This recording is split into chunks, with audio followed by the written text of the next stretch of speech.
গণতন্ত্র যে প্রবক্তা শহীদ রাষ্ট্রপতি জিয়াউর রহমানের আজকে জন্মদিন। সবাই দোয়া করবেন। দেশমাতা বেগম খালেদা জিয়া বিগত 15 বছর এই ফ্যাসিস্ট সরকারের আমলে অন্যায় অত্যাচারে নিপীড়িত হয়েছিল, কারাবদ্ধ ছিল। এই জিয়া পরিবার যেভাবে নির্যাতিত হয়েছে, যেভাবে নিপীড়িত হয়েছে, আমরা জিয়া পরিবারের আদর্শ বজায় রেখে এই বিএনপির রাজনীতি করি। আমাদের এই জিয়া পরিবারের কিছুটা ঋণ শোধ করার সুযোগ এসেছে।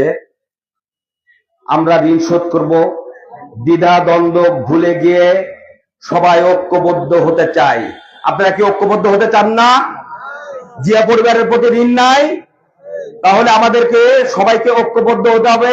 সামনে যেই আমাদের চিন্তা চেতনা মাথার মধ্যে আছে 12 তারিখ ঘিরে আমাদের বিভাগ দ্বন্দ্ব ভুলে গিয়ে আমাদেরকে কাজ করতে হবে এবং 12 তারিখকে লক্ষ্য রেখে আমরা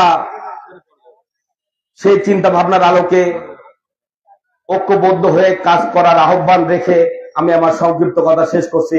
আসসালামু আলাইকুম ওয়া রাহমাতুল্লাহি ওয়া বারাকাতুহু।